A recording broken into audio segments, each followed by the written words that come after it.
If the last few decades would get into a fight, there's no question which would prevail. While the 90s were, at least in relative terms, a time of peace and prosperity, there was almost nothing but international conflict in the 10 years prior. While pansies like Shia LaBeouf, or whatever his name is, while people like that star in today's action films, manly men like Stallone and Schwarzenegger defined their decade by breaking bones and breaking English.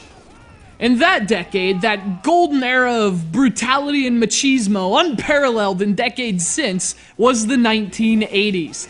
Back then, we grew up with machine guns, Russian nuclear threats, and Carl Weathers. You have Bullet for My Valentine. We had fucking Exodus. That's right, my decade could kick your decade's ass.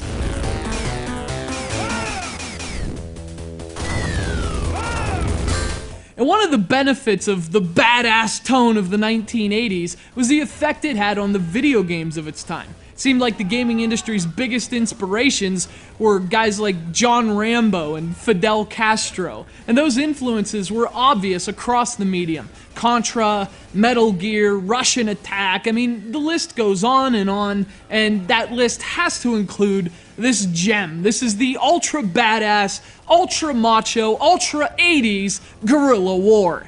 It looks like we're about to do the toxic waltz.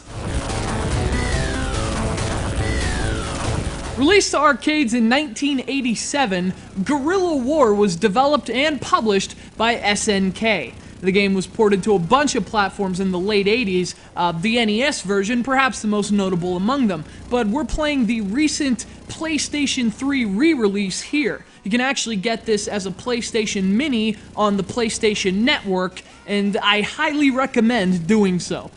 Guerrilla War is a top-down shoot-'em-up, but perhaps most importantly, this is also a top-down foot right up the ass. This game is brutal, and I'm not even the least bit ashamed to say I'm not very good at it. And before you make fun of me, just keep in mind, Dolph Lundgren, yeah, he isn't very good at video games either. So go ahead, make your jokes, and fear for your life.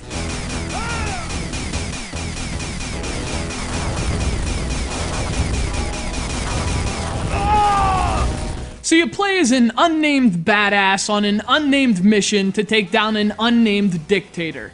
At least they're unnamed in this American version. Over in Japan, the game's original title was Guevara, and it was explicitly based on the events of the Cuban Revolution. And since everyone in the States gets their panties in a knot over anything even remotely interesting, SNK made everything unnamed for Guerrilla War. Americans, we're not much fun over here. But basically, this is pretty much a clone of SNK's seminal 1986 game, Ikari Warriors. It has mostly the same kind of run-and-gun gameplay and the same ruthless, emasculating difficulty. I mean, really, thank God for continues, because otherwise, man, my unnamed hero wouldn't lead a very long mission. This is ridiculous. And I guess you're expected to, like, rescue these hostages, but I gotta tell you, I'm looking out for myself at this point. You go right ahead. You shoot that guy in the back for all I care. Just give me some time to get to a tank. And although it's always been a solid arcade game, it was actually more of a hit on the NES thanks to its cooperative multiplayer and those aforementioned unlimited continues. And if you can find that cartridge, it's really a good one to have. But this PSN re-release is also a real treat to play through. It's tough enough for the hardcore, and all those continues allow even me to get through the mission objectives.